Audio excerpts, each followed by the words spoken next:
So I disagree with a couple of the lyrics. We're going to be knowing the loneliest kind of lonely. I think when we first set out to be ourselves and no one else, it can feel that way for a moment.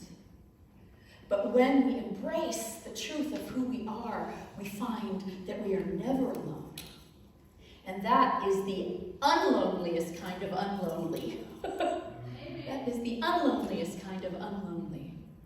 But we have to have the courage to set out against our preconceived ideas and fears of what it might be like.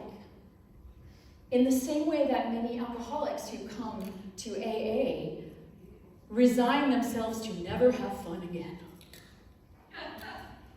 Because something in them has told them that alcohol is the way to have fun. We can, on the spiritual path, start to think, well, we'll never have any fun again. Or we'll never have the same closeness with other people. Or what if I give myself up to the love and the God that's within me, where will I be? Will there be any Melinda left? And the truth is, when I'm willing to give up all of my cherished beliefs, as it said in that quote, I become more Melinda than I ever was before and ever could be otherwise. Because we are that one. We're all expressions of that one. And we were made uniquely in this human form to express love in a very, very unique way. And we are special, just like everybody else. And we're so afraid in this life of being unspecial. So afraid of just being one of the crowd. But what if being one of the crowd meant that you were in love, literally floating in love, swimming in love all the time? Pretty amazing. That's the kind of life that I want to live. I'm not going to tell you I'm already there, but that's the kind of life I want to live. So what I'm talking about, we talked last week about this collective grief that we're in, this collective tiredness of the way things are right now and not knowing where we're going and what's going to happen. And also we know that it was only ever an illusion that we knew where we were going or what was going to happen. We were making a bet based upon past history, and we can't make that same bet anymore. And it feels very uncomfortable. But what we can do is know we're never going back. Life does not go backward. It always only goes forward. And so we go forward with an idea that we will express the best of who we are, regardless of outer circumstances. And what we know, what we believe in New Thought is as we express that love, as we express the best of who we are, regardless of circumstances, somehow circumstances or our experience of the circumstances changes. That is the power of our thoughts and our words. So today's talk is entitled, Words Matter. Words matter. The words we say matter. And I'm basing this talk on the first agreement in Don Miguel Ruiz's The Four Agreements, which I believe is one of the most powerful teachings that you can use, one of the most powerful tools. 4 simple agreements. And if you do them, it will change your whole life. Amen. And the first one is be impeccable with your word. Impeccable. What does that mean? Well, what he says is that, and I remember thinking this when I was 7 years old. I call this a desk, and I know what I'm seeing when I call it a desk. You call it a desk, but I don't know exactly what you're seeing when you call it a desk. Are we seeing the same things? We have agreed that is a desk, that is a pew, this is a music stand. We made an agreement on that. We put language to it. And scientists say that until we had language, even in its most rudimentary form, until we had actual language, we could only deal with the world in physical terms. Once we had language, which are symbols of things, once we had language, then we could start to talk about symbolic things. We could start to talk about love and meaning. And so the language, even when you do not speak it, your thoughts carry symbols in your head of what those words mean. And if we do not question what those symbols mean, and we simply accept what was given to us by our parents, by our peers, by the media, by the culture in which we grew up, by our neighborhood, by our geographic area in the country, all of those things, by our education, which sometimes is more like diseducation. If we do not question those, then we end up living our lives according to beliefs that have been handed to us by somebody else. And so to make our words matter in our lives, our words will matter, but to make them matter in the way we want them to come into matter, to come into being as love, then we have to go back and look at what are the agreements we have made and question every one of them. To be impeccable with your word means to speak with integrity. Say only what you mean. Avoid using words to speak against yourself or to gossip about others. Use the power of your words in the direction of truth and love. And these are not just spoken words, these are all words, the words inside your head. Integrity, in case you want to know, means the quality or state of being complete, an unbroken condition, wholeness, entirety, or being unimpaired, sound, or in perfect condition, or of sound moral principle, uprightness, honesty, and sincerity. It's that state of being when we are in integrity. And what integrity means, it comes from the same root word as integration. That means we're taking what we say we believe and integrating it into who we are and how we show up in the world. So are you in integrity with what you believe? If we say in here that we believe that love is the guiding principle, that everyone is a being of love, then when we use our words to denigrate another human being, regardless of what that human being has done, then we are stripping humanity of that person and of ourselves. We can talk about an activity that we abhor, a behavior that we would like to change. But let me tell you, every war that was ever started, every argument that ever escalated, did so because somebody looked at somebody else and decided that they were in some way less than human. Less than perfect. Because it's hard to kill somebody who you know is you. So you have to make them not you. That's how we are able to conduct wars. And so what if we, even this small group, what if we steadfastly went, I refuse to hate anyone. Not just hate, I refuse to believe that anyone is less than I am. Can you imagine? We don't have to convince the whole world.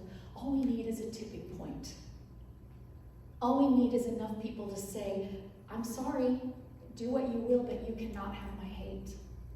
I will not give it to you. The way that beautiful Frenchman did when his wife was killed in the bombings in France. He said, you will not have my hate. You do not win. You have taken away my life, but you will not take away who I am. You will not take away my love. Imagine if we all got up every morning and decided that no matter what happens, whoever it is, whatever condition, whatever person, whatever animal, you cannot take away my love. That's who I am, and you can't have it. I will give my love to you, but you can't have the love that I am. So we start to make different agreements. And it's insidious, the agreements we have made. We have made agreements that certain people of certain colors are less than, or more than, or more whatever. We have made agreements that people of certain political parties are a little less human than people of other political parties, or else how could they be a part of that political party? And y'all, that's what Hitler did with the Jews. It's okay to strip them of their rights because they're less than. That's what we did as America with slavery. It's okay to strip them from their rights and treat them as animals because they're less than us. And it's so insidious.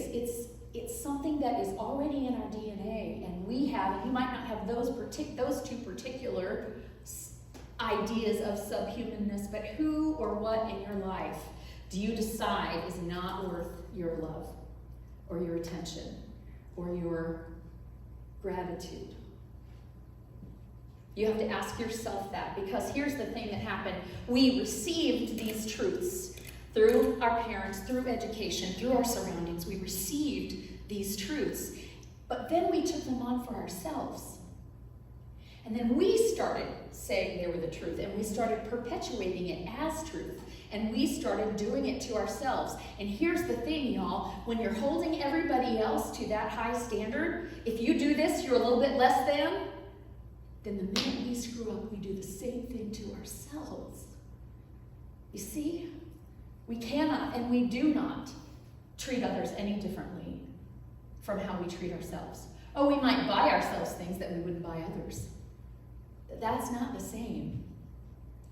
Something in us, maybe the thing in us that's buying the thing is the thing that feels less than, and it's trying to find some way to feel better than, but still, there is that within us that makes sure that the way we treat ourselves is the way we treat everybody else, and the way we treat everybody else is the way we treat ourselves. And I don't know which came first, the chicken or the egg, but I know that at any point you can break into the cycle and change it.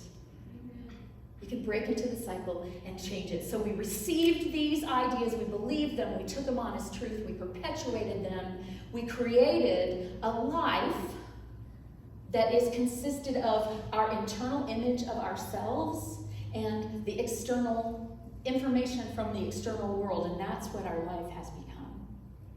So we may not be able to change the information from the external world. Usually we can't, but we can change that image inside ourselves. We can say, I refuse to agree. I refuse to agree that skinny is prettier than fat. That's something I took on at a very young age. Something our society says. You can't be pretty if you're fat. The prince will never love you. You will never be the princess. And I wanted to be the princess, y'all. I really, really did. And literally, as an actress, I wanted to play the princess. And it wasn't just in my mind. I was told by directors, you're not believable as a love interest. Think about what that does to a 15-year-old or a 16-year-old. You're not believable as a love interest. Think that may be a little bit vulnerable to being victimized by anybody who acted like they liked me a little bit? A lot. Ah! Okay. Might want to turn that off for a second, Perry. Because we are arguing with one another. Okay. Sorry about that. Usually I tape this thing to my face because it never will stay where it's supposed to be. And I didn't today, so sorry about that. So think about, that's just one tiny example from my life, which actually shaped my life in huge ways for a very long time. Think about what are agreements that you may have made that weren't even yours. Somebody else gave it to you and you just thought it was the truth. And so you adopted it as your truth and you started marching forward with that as your flag of truth. And then you judged everything based upon that. That's what we do. That's the insidiousness of it and the danger of it. But here's the beauty of it. The moment we question it, it begins to waver. And the longer we question it, we can see it fall into ruin at our feet as we create what our new truth is. So how do we do this? How do we change these agreements? First of all, we have to become aware. What are the words we use inside our heads? Idiot. You ever do that? Notice I was holding the steering wheel when I said that. Idiot. I remember my mom used to drive, and when somebody did something stupid, she'd say, idiot. And when she made a mistake, she'd go, "Oops, sorry, buddy." And I remember one time I said, "Do you think that guy is calling you an idiot when you're saying sorry, buddy? Or do you think maybe that guy's saying sorry, buddy, when you call him an idiot?" And she looked at me like, I really wish she hadn't said that, but yeah, maybe so. Just a little question. Just a little question. And the bricks start to crumble. The bricks holding up untruths start to crumble. And the cool thing about truth is you can question it all you want and it will never fall. So you're not in danger. You can question everything, and the truth will stand and the lies will fall if you question them deeply from your heart. And so first we have to be aware of what are they? What did we agree to that we no longer want to agree to? What did we agree to that we no longer want to? I can't tell that to you. You can find it out for yourself, though. You know, during this past 5 years, and really a long time more than that, of political unrest in our country, it has been my daily task not to automatically less than the people who disagreed with me on things that I thought were that I was obviously right about, and why couldn't they see how wrong they were? And maybe they are wrong. Maybe I am right. I don't know what right and wrong is. I only know my perception. But I can know that that is a beloved child of God expressing with the right to express just as I have a right to express. And then I cannot make it subhuman. I can make it so that it's not okay with me to tell mean jokes about it. That it's not okay for me to call it subhuman names. That I will be offended by an enemy's being taunted or ridiculed or put down as much as I am offended by a friend being taunted or ridiculed or put down. Because what is the difference between a friend and enemy? My own judgment. It's just something I work with. Not saying it's easy, but it's something I work with on a daily basis in my head. So we have to become aware of what we have been believing that might not be true. And then we have to spend some time discovering what it is that is true for us. What is true? You know, and I can't tell you for sure what truth is, but I can tell you that I decided many, many years ago that my one abiding truth is love. That love is why we're here, love is what we are, love is where we're going, love is our purpose, love is our identity. And when I live my life, when I can remember to believe that, then life goes smoothly. So I don't care if I'm right or wrong. I really don't care. Because I am happier when I believe that love is the strongest power. So I made that agreement with myself, and I have not regretted it for an instant. So if you want to see how you're judging yourself, start looking at how you're judging others. When you start tearing somebody else down, here's a little tool. Ooh, it's a painful tool, but it's a really good tool. He blah, blah, blah, just like me. Add a little just like me at the end of the sentence. And then question yourself, how am I like that? Why is that driving me crazy? What is it within me that identifies with that and that I hate about myself, perhaps, or that I don't want to look at, or that I'm extremely uncomfortable with? And then I can work on that, because I'm not going to change him, but I can change me. I can. So the awareness is first, and then the second step is to reverse the process. We've gotten aware, we're watching, we're paying attention, we're observing our words and our intention. Our intentions become words. And then we consciously speak and think thoughts we do want to be in agreement with, even if we're not there yet. I believe you are a beloved child of God. I do that sometimes in traffic. I go, you beloved child of God. Because it helps. It reminds me, do I really want to go there? Do I really want to make somebody else bad so that I am good? No, I don't. It's hard. Yeah, kind of I do. but not really. That's not really who I want to be. So even if I'm saying it grudgingly, beloved child of God is a lot better than a lot of other words that I could choose. And a lot of other words that I do choose at times when I forget. Usually when I hear them come out of my mouth is when I go, oops, beloved child of God. And we can do that. We get to be human. We get to play with it. Make it a game, but make it a game of love. Make it a game that everybody wins. Isn't that cool? Well, we're the cool church, so why not? Third, then we have to reverse the process. We have to break it. And by asking the question, is this true? Is it true? A lot of things we don't know if they're true. Is he really a jerk? Is that even for me to decide? But what I can ask is this: does it serve me? And does it serve love to believe that he is a jerk? Or to call him one? Does it serve? Is it true, and does it serve? And then is it helpful? I mean, it's really kind of the same thing. Does it serve love? Is it helpful? What does it help me do if it is helpful? It's helpful to call him an idiot, because then I get to go, I'm the best driver on the road, and whatever I do, I know the reason behind why I did it, or that it was an accident and I didn't really mean to, but him, he needs to go back to driver's ed. Whatever. Is it helpful?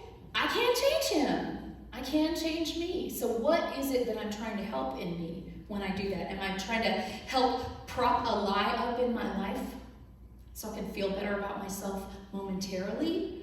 Or am I trying to prop up a truth that will change my life for the better permanently? And then just replace it with what is true. What is kind? What serves? What is uplifting? What is uplifting? And this journey, it's a head thing and it's a heart thing. And sometimes our heads are in one place and our hearts are in a very different place. So we have to come to a place where they agree. And that's not about pushing our heart up into our heads. That's about bringing our heads down into our hearts. Because the heart will take that head knowledge and go, nuh-uh, and kick it right out if it's not real, if it's not true. The heart won't hold that which is not love. And so in this way, our words matter, and our words matter in how we use them in the world. It matters in how we use them with each other. It matters how we use them behind each other's backs. It matters what we say to the person in the mirror. There was, who was the quote? I think it's Kabir, one of the ancient Islamic poets. Islamic and Hindu, he kind of went back and forth. He said, if your mirror says you are ugly, it doesn't know you. It doesn't know you. So don't listen to it. Or introduce it to who you are and begin to believe from that place. All suffering is because of a lie. Buddha said, all suffering is because we hold on to things that change. We believe this lie that somehow we can make everything be what we want it to be, and we suffer because of that. The Course in Miracles says all suffering is because we believe we're separate from the one, and that the stuff in the outer world even matters. We suffer because we are in fear, and that is false evidence appearing real. False evidence appearing real. So when you fear something, think, what is false there? Do I think this thing can truly touch who I am? Only to the degree that I allow it, as Ernest Holmes said. To the extent that we abandon love, we will feel that it has abandoned us.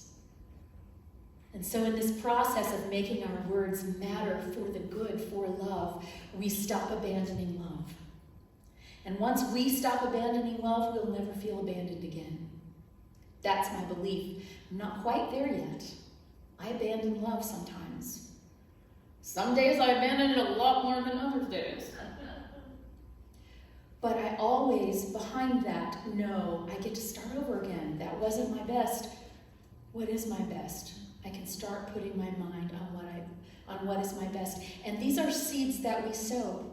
These words that break old agreements and form new ones. So sow some of these seeds in your life and see what grows. Thank you.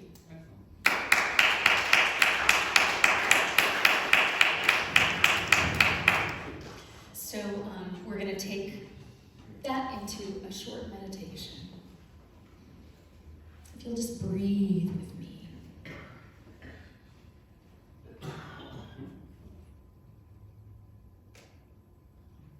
Get your body relaxed so that your thoughts are focused inward.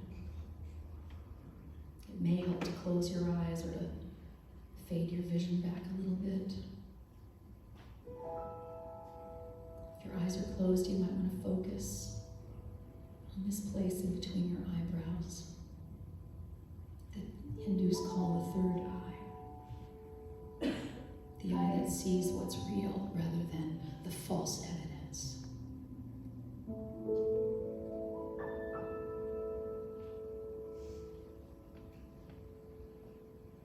And once we get into that relaxed place, I ask that on every inhale you breathe in, I am love. And breathe out, you are love.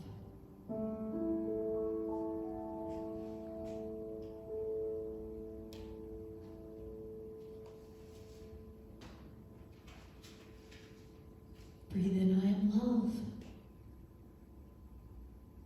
The world is love.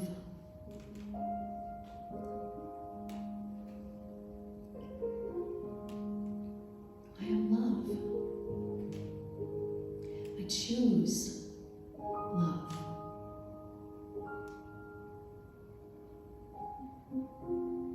I close my eyes to the false evidence and I go deep into my heart and discover the deepest of truths.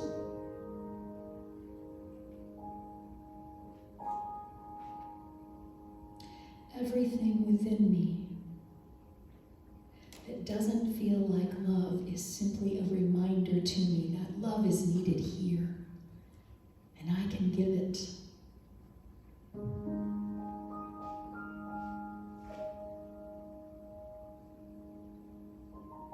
Because I am always connected to my source. I can ignore it, and I do. And that's okay, that's part of our human experience. That's part of the beauty of stepping away so that we can come home again.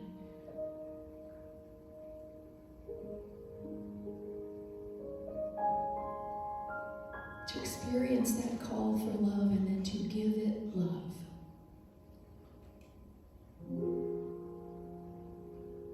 We can do that in our grief. I've heard that it's said that grieving a loved one is just all of our love with no place to put it. I'm here to tell you that whether that loved one is here in body or not, you have a place to put your love. Give it.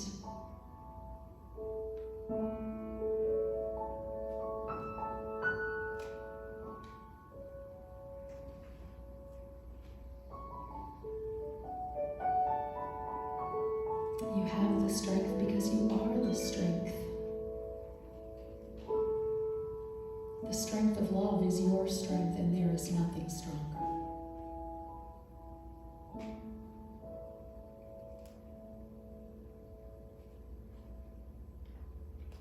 And in this process, there is forgiveness to be had.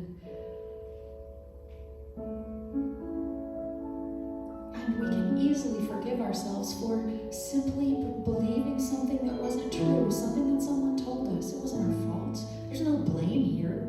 It's not my mom's fault. It's not society's fault. It's not culture's fault. We're not looking for fault. we're looking to go, oh, that's not true. I choose to make my next step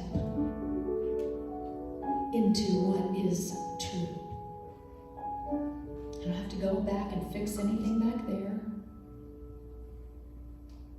I step forward into my new truth. Love is my truth. And anytime I mess up, that forgiveness is already within me because I know the truth.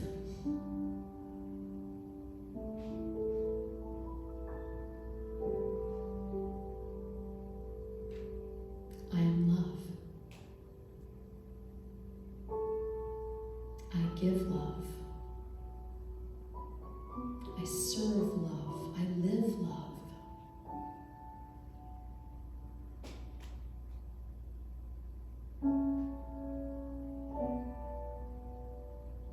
I remember love.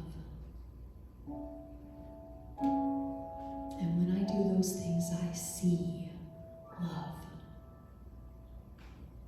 And the false evidence doesn't stand a chance. Love is real.